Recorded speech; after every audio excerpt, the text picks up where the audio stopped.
Hello friends, आज नया chapter models आपके लिए है और इस चैप्टर को आप REET first grade, second grade, third grade के टीचर्स और भी कई अन्य जो एग्ज़ाम्स हैं उसके अंदर आप इससे तैयारी कर सकते हैं। तो ये आपके लिए काफ़ी महत्वपूर्ण रहेगा, ये इम्पोर्टेंट रहेगा ये चैप्टर। और मैं एकदम कह सकता हूँ कि आप जब इस चैप्टर को पूरा पढ़ लेंगे तो पढ़ने के बाद में आपके मॉडल्स हैं वो एकदम क्लियर हो जाएंगे, अच्छी तरीके से समझ में आ जाएंगे। चलिए स्टार्ट करते हैं। कैन और कुड है, ये दोनों मैं आपको बता रहा हूँ। इसके अंदर सबसे पहले कैन का अर्थ होता है सकना, प्रेजेंट टेंस के अंदर इसका प्रयोग होता है। और कुड है उसका अर्थ होता है सका या सकता था, पास्ट टेंस में इसका प्रयोग होता है। कैन का प्रयोग हम पढ़ते हैं सबसे पहले capacity, ability, power and possibility. Capacity क्षमता के लिए, एबिलिटी योग्यता के लिए जो कि दिमाग से संबंधित होती है। कैपेसिटी और पावर है ये अपने शरीर से संबंधित है, यानी शारीरिक जो क्षमता है उससे संबंधित है। पॉसिबिलिटी परिस्थितियों से संबंधित है। और इसको यदि याद करना है कि आप कैन का प्रयोग या कुड का प्रयोग कैसे याद करें, तो आप CAP इसका शॉर्ट है। C यानी कैपेसिटी, A का मतलब एबिलिटी, P का मतलब पावर या पॉसिबिलिटी। इससे आप CAP कैप याद कर सकते हो। कैप का मतलब टोपी, इसी से आप याद कर सकते हो। अब अपने सेंटेंस पढ़ते हैं। देखिए सबसे पहला सेंटेंस है he can swim. He can swim, ये उसकी क्षमता है कि वो तैर सकता है। A camel can live without water for many days. एक जो कैमल है वो बिना पानी के कई दिनों तक रह सकता है, उसकी क्षमता है ये। Next sentence, she can run very fast. वो बहुत तेज दौड़ सकती है। ये उसके अंदर पावर समझ लीजिए या उसकी कैपेसिटी समझ लीजिए, ये है जिसके कारण कि वो बहुत तेज दौड़ सकती है। नेक्स्ट जो सेंटेंस है वो है यू कैन स्पीक इंग्लिश। तुम इंग्लिश बोल सकते हो। ये अपनी एबिलिटी से संबंधित है कि आप इंग्लिश बोल सकते हो। अब आता है कुड का प्रयोग। कुड के अंदर देखिए इसको भूतकाल यानी पास्ट टेंस में इसका प्रयोग किया जाता है। कैपेसिटी, एबिलिटी, पावर या पॉसिबिलिटी सेम वो की वो कंडीशंस हैं। अब इसको देखिए हम किस तरीके से समझते हैं। ये समझने के लिए आप ये जो एग्जाम्पल्स हैं इनको देखिए। She could run fast when she was young. यदि इसी को हम यहाँ पर देखते हैं तो ये लिखा हुआ है she can run very fast. यहाँ पर कुछ ऐसा नहीं है जो कि इस टेंस किसी भी टेंस को इंगित करता हो, डिनोट करता हो, या कुछ नहीं है।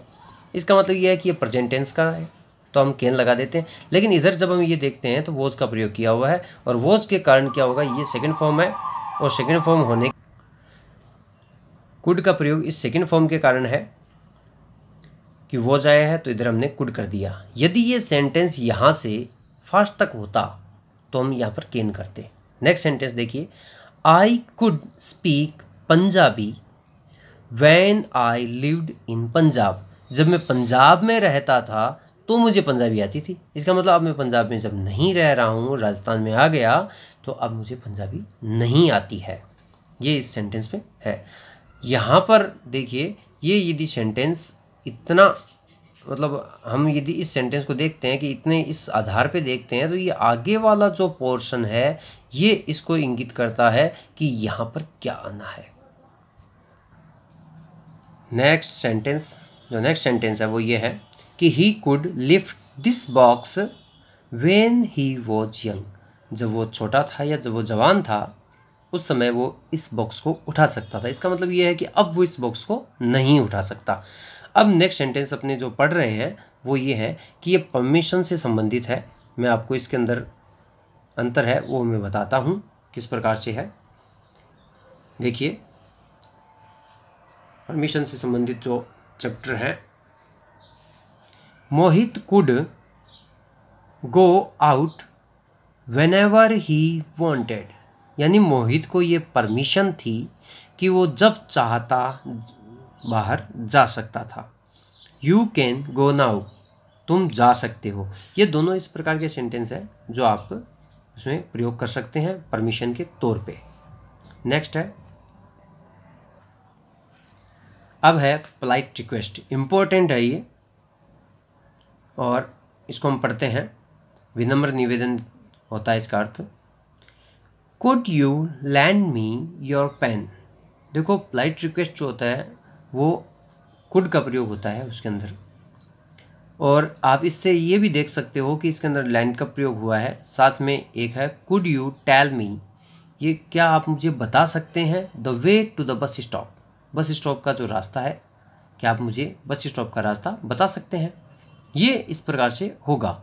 अब देख लीजिए कि इन दोनों के अंदर हम जब इनको पढ़ते हैं तब भी हमें ऐसा लगता है कि इनके अंदर रिक्वेस्ट की गई है, कोई उधार कोई चीज़ मांगता है, तो उसके लिए भी ऐसा आता है। नेक्स्ट सेंटेंस देखते हैं हम। Can I use your pen.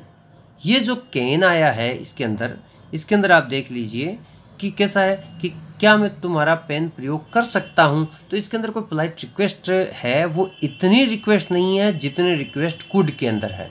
तो मैं आपको ये बता देना चाहता हूँ कि कुड है वो मोर पोलाइट है देन कैन के बजाय। अब जो सेंटेंस आगे वाला है, जो पैटर्न है वो देखिए किस तरीके से है कि अपने को पॉसिबिलिटी और इम्पॉसिबिलिटी के बारे में पढ़ना है कि पॉसिबिलिटी और इम्पॉसिबिलिटी क्या है। First sentence, accident can happen everywhere. Accident कहीं पर भी हो सकता है। ये सही है कि ये है, ये कहीं पर आप लिख भी दीजिए, कहीं बोर्ड लगा दीजिए कि यहाँ पर एक्सीडेंट नहीं हो सकता है उस बोर्ड के अंदर ही कोई आके गिर जाए। तो एक्सीडेंट के लिए हम ये नहीं कह सकते कि एक्सीडेंट कहीं नहीं हो सकता। तो ऐसी संभावनाएं होती हैं कि एक्सीडेंट कहीं पर भी हो सकता है। Next sentence, this news can not be true. ये असंभावना व्यक्त करने के लिए है कि ये जो न्यूज़ है वो सही नहीं हो सकती। ये दोनों पॉसिबिलिटी और इम्पॉसिबिलिटी के लिए जो सेंटेंस बताए गए हैं वो है। नेक्स्ट सेंटेंस देखिए किस प्रकार से बनेगा, ये भी इम्पोर्टेंट है। किसी बात की संभावना जानने के लिए जब प्रश्न किया जाता है तब किसका प्रयोग होता है। ये देखिए, ये है कि उस समय भी कैन का ही प्रयोग होता है जब किसी बात की संभावना जानने के लिए किया जाता है। और अक्सर क्या होता है, अक्सर ये होता है कि जब भी एग्जाम्स में कोई क्वेश्चन पूछा जाता है तो वो कैन का प्रयोग न करके मे का प्रयोग कर देते हैं, और जबकि मे का प्रयोग गलत होता है। मैंने अभी आपको जैसा बताया है कि अक्सर संभावनाएं जानने के लिए जब कोई प्रश्न किया जाता है तो उसके अंदर कैन का प्रयोग किया जाएगा। अब देखिए कैसे किया जाएगा कि can this man B a thief. क्या ये आदमी चोर हो सकता है, क्या उसकी संभावना है चोर होने की।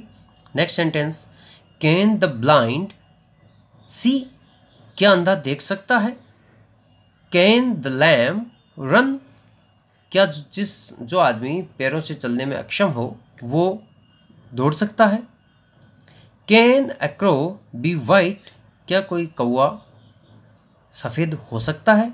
तो ये ऐसी पॉसिबिलिटी है जो जहाँ एक बार के लिए आप नज़र दौड़ा के देखें तो ऐसा है कि ये पॉसिबल भी नहीं है, और जब पॉसिबल नहीं है तो फिर आप ऐसे भी समझ लीजिए कि हम मे का प्रयोग नहीं करेंगे, हम कैन का प्रयोग करेंगे। पास्ट पॉसिबिलिटी और पास्ट एबिलिटी के लिए जो प्रयोग है वो देखिए, could plus have plus past participle जो फॉर्म है वर्ब की वो लगती है, जिसको हम थर्ड फॉर्म बोलते हैं वर्ब की। कैसे कि he could have passed the examination. वह परीक्षा में पास हो सकता था। ये उसकी क्या थी, पास्ट एबिलिटी थी कि वो पास हो सकता था परंतु पास हो नहीं सका। ये हिंदी मैंने इसलिए लिखी है कि यदि आप इसको पढ़ो और तो क्या है कि हिंदी लिखने से आपके समझ में भी आ जाएगा, साथ साथ में इसको आप देख लोगे, वरना हिंदी नहीं लिखने से क्या होता है कि थोड़ी सी समझने में दिक्कत आ जाती है। इसलिए फिर मैंने देखा कि साथ में हिंदी लिखना ज़रूरी है। तो अब देख लीजिए इसके अंदर क्या होगा कि कुड हैव और थर्ड फॉर्म लगानी है आपको। इससे क्या होता है कि पास्ट की एबिलिटी या पास्ट की जो पॉसिबिलिटी है दोनों हम बता सकते हैं। अब इस सेंटेंस में नेक्स्ट जो सेंटेंस है इसके अंदर ये बताया गया है कि पॉसिबिलिटी, पास्ट की पॉसिबिलिटी। अब पास्ट पॉसिबिलिटी में देखिए, he could have caught the bus, वह बस पकड़ सकता था। इसका मतलब पकड़ सकता था लेकिन पकड़ नहीं सका, वो पकड़ नहीं सका, उससे बस चूक गई। अब देखिए ये जो चैप्टर है मैंने कैन और कुड आपको समझा दिया है, और मैं ये चाहता हूँ कि इस प्रकार से छोटे छोटे तरीके से मैं आपको छोटे छोटे वीडियो बना के और एक के बाद एक आपको चैप्टर समझाता रहूँ। नेक्स्ट चैप्टर जो मेरा रहेगा वो मे और माइट का रहेगा, और मैं आपको ये बताता हूँ कि उसके अंदर भी बहुत अच्छे से डिफ़ाइन करूँगा। और इस चैप्टर को आप देखिए, अच्छे से समझिए। जहाँ आपको समझ में नहीं आया हो या कुछ ऐसी हो तो आप कमेंट में ज़रूर लिखिए। इसको लाइक कीजिए, सब्सक्राइब कीजिए, और यदि बेल आइकन का बटन नहीं दबाया है तो वो ज़रूर दबाइए, क्योंकि मेरे हर वीडियो को आप देखें, हर वीडियो को आपका अपडेट मिले, और अपडेट के आधार पर आप उसको देखते रहें। उसके लिए ज़रूर बेल आइकन दबाइए और शेयर कीजिए इसको अपने फ्रेंड्स सर्किल में और भी जो साथी हैं उनमें, ताकि उनको इसका ज़्यादा से ज़्यादा फ़ायदा मिल सके। Thank you very much.